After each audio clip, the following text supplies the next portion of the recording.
Okay, so we open up with the first operating round of what may be the last sequence in the game. I'm hoping. Track beginning to deploy in kind of, I don't know, more and more inclusive ways, but then the Erie kind of changed things at the end of the whole turn by dropping its dot down now that it's hooked up. It's kind of an iffy thing. If it were really going to go a much longer game or something, the CP with its big diesel would be interested in maybe being able to get through there. But it's a long way to get down there, and I don't see this as harming my concerns as the CP owner and the Erie owner. And it does cut up some of the routes that we're seeing, particularly the poor Penn has been shut off from the west. Now they could have bought this dot a long time ago, but they've been playing to try to help the B&M get down there, and they didn't want the B&M dotting, so they kind of got screwed because of having multiple companies really and trying to keep them both open. It's a tough job to do there. Likewise, the NYC is going to be cranking down here with a dot too, and that's kind of dangerous. It's got enough money and enough power to maybe close this space off, which could cause some damage to the B&O and well, to the C&O as well, and the Erie. Just a lot of companies want that kind of openness, but once you start connecting them in, the companies that don't have the power to do something about it. Prices are pretty much fixed. I mean, people are paying out somewhere. NYNH is paying out its 33, which is going to be tough to stop. That's right now the highest. Everyone else is kind of paying in the 20s, except for the B&M, which is stuck at around 30 and could get a big breakout, but not if somebody dots in, which they're likely to do. So it's kind of tough to see this breaking open much. The slam on the Penn is going to hurt, though, I can tell you that. As we begin the second operating round here, we're going to see one of the little vagaries of the price chart. CP and B&O went before the C&O last round, but now the C&O is going before just because of the price increase on that upper track there. That may make up a little bit for the fact that once stocks are sold out, they no longer can push up in this particular game. Well, when we moved through the Penn, they hooked this up, which got them back to 21 a share. Not quite where they were. I think they were at 22 before, but it's not a big difference really. Maybe they were at 24.11. That is beginning to be a big difference. 14. Yeah, they were at 24. They're up to only 21 a share, shooting up this way because they got cut off here. But they did open things up for the B&M, who made a 40 run this time. But that may be cut. Now the question is where the NYC wants to cut it, because we think they have the money for it. They cut here, which cuts $6 off, brings it down to 34. That's still pretty healthy for the B&M. It'll be one of the big runs right now. If they cut it up here or here, they slice it much more dramatically, but this would cut the Penn by a couple of bucks. This one cuts the C&O by a significant amount, and our two leaders are actually sitting on the C&O and the B&O, and our leaders are sitting there, but the NYC holder has as much B&O as he does NYC, so it's kind of a weird balance. Which way does he want to go?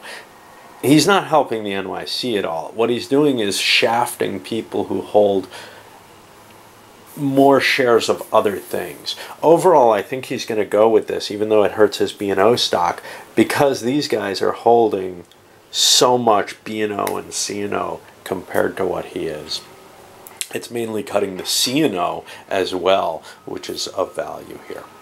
We'll see, though, because it's not really necessarily that big a cut. A track lay here can improve the C&O a little bit. They still are, I think, one city short in that case, though, which makes things kind of tricky.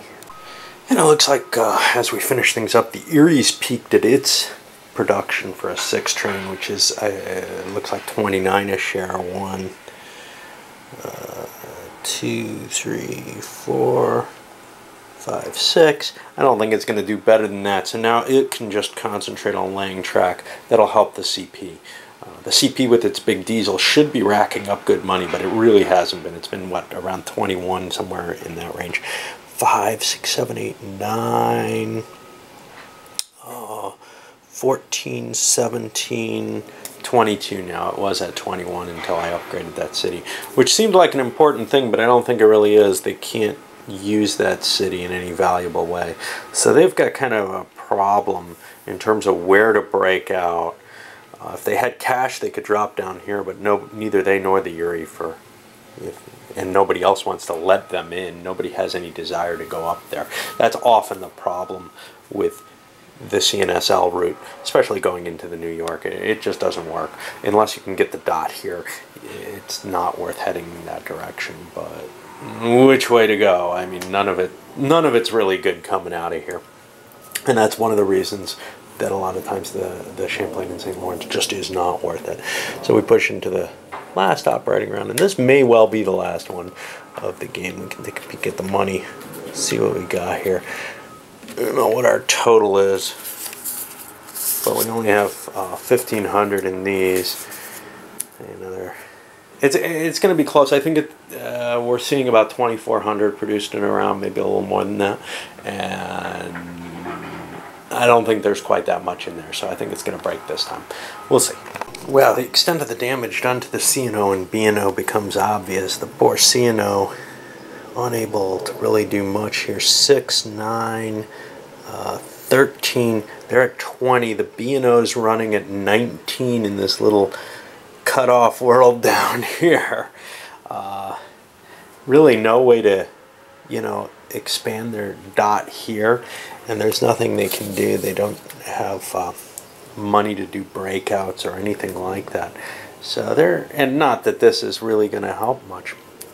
So they're in this stuck little position and hoping this ends soon, because it's going to start really hurting them. Of course, it also hurt the B&M. The B&M has had its huge run cut back down to size, but it's cut to the size of the NYNHs, and I think that the advantages that the C&O, B&O, the first two players here had, were high enough that they're the ones who want to be targeted, and that this is going to end fairly soon, so we're not going to see a big runaway by the B&M NYNH. But if this goes, another round, another 3 operating rounds, maybe some of those big runs are going to catch up and surpass these. I don't know what, the NYC owner doesn't really have a lot to gain no matter what he does. But by cutting this, maybe at least he made the game tighter for other people. I don't know. Well, this one's really kind of coming down to the wire, and it may actually, if I have somewhere where the amount of money is written down. Yeah, why do I have 2 rule books? Good question. There we go. I'm $191 short from the bank, according to One Era's counting. That may be what we've got here, is because we're looking at the Erie, and I think we're real close to cracking the bank. If we crack the bank, it may be within that 191, and I may have to decide that it should be extended. I don't know. I'm not sure that 191's accurate, though. Money could have come back to the box from somewhere or something. I don't know. Anyway, it's kind of disturbing there. Let's see whether or not it does crack it. Because if it doesn't, obviously, I don't have to worry about that issue at all. Well, it certainly did not. With only $29 a share, there were a couple $100 bills in here and a significant amount of other money. What we're going to do is we're going to play through the stock round. I don't know what's going to happen there. And then I'm going to kind of spreadsheet the last round just for ease. I don't necessarily recommend that in play. It was brought up, Clear Claw recommended that. Certainly if you're playing with open money, you can just spreadsheet everything and hand out the payouts at the end of each round. And that's was something we used to do because we thought it would speed up the game, but actually the open money aspect of it slowed the game so much down that we stopped doing that and went back to having a banker and passing out the cash. Chips might or might not work there. If you can keep them kind of hidden, it's not that big a deal.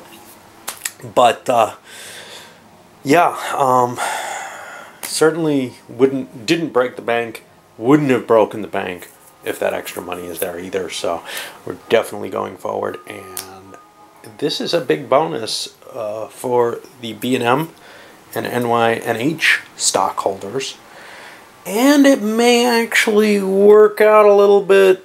We might see the CP starting to make some additional cash because they're breaking through here. But here's the problem. They gotta go through here and they don't have the cash to do it and no way of getting it. So I don't see the CP incrementing in any sense unless the B&M and its pen buddy can help them. But the pen doesn't exactly have enough cash to build yet. There's a certificate out there. Here's one thing that's going to happen. People have to divest. All those shares of Erie that people were holding, well, Erie's a good producer, so they may hold on to those and get rid of some other things, especially things that maybe aren't going to increase that much. See, this is going to go up 75 bucks, but that's all it's going to go up. And this is a little bit more, 90 bucks for those. These guys can go up 1, 2, 3, 4. They're only going to go up 23 bucks. So there's kind of this, yeah, you want the high performers in your stance. Sometimes something's all the way over here at the 350 and you can see it's not going to grow anymore, so you divest of it. Well, in this case, all the high performers are sitting where they're going to produce more than, or all the high valued stocks are going to produce more than the lower valued stocks. And you know, unless you run up against that wall, that's what happens. But boy, we're gonna you know, you've got to kind of calculate, and we know what the runs are at this point. You know, the NYNH is going to make 33, the Erie's going to make 29. These numbers are just in your head at this point. And now you can just say, okay, well, so what's the difference here? We're talking $4 or $5 between these, and 23 to 70 to 60. Well, clearly the Eries are not terribly well valued, even though they produce a lot of income. So as long as you have enough money, and everybody does, to fill your portfolio with the best stuff that's available, it's all better than your Eries. So whoever's first is, well, it's not going to be him because he's holding his maximum in pens. So this guy gets the bonus, gets to drop an Erie and pick up a pen. And that's basically all that's going to happen. Except the president of the Erie may want to dump another certificate and improve his holding in Erie. He probably doesn't have anything that's worth doing that, though. So yeah, we're probably not going to see the Erie even make quite as much as it was going to. I'm going to load this one up. That way at least I can go over the, you know, income increments, etc. and that final spreadsheet in a little bit of detail, and talk a little bit about the game and the wrap without taking up a lot of space.